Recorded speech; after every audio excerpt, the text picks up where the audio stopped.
In our previous video, we saw how missing the correct procedure can weaken your claim in case of fraud. Now, let's look at the correct way to record an unboxing video to ensure your claim is strong and valid. First, check that the package is in proper condition. Clearly zoom into the AWB number and zoom out in the same shot. This step confirms that the package belongs to your shipment. In the same continuous video, remove the outer packaging, then the inner layers, and proceed to open the box. The customer now begins to open the cardboard box, while recording a clear, continuous video. The entire process is captured without any cuts, ensuring complete transparency and valid proof. The customer carefully opens all four sides of the box, while continuing the recording in the same shot.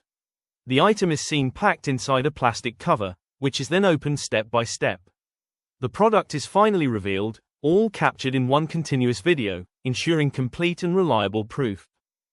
The customer now proceeds to open the inner plastic cover, which is securely sealed with adhesive tape, while continuing the recording in the same uninterrupted shot. The seal is carefully opened, and the product is slowly taken out, ensuring every step is clearly visible on camera.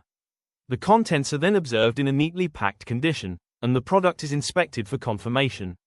As the entire process, from outer box to final product, is captured in one continuous video without any cuts, it provides complete transparency and serves as strong, reliable proof. Make this a habit for every delivery, and ensure a safe and secure experience every time.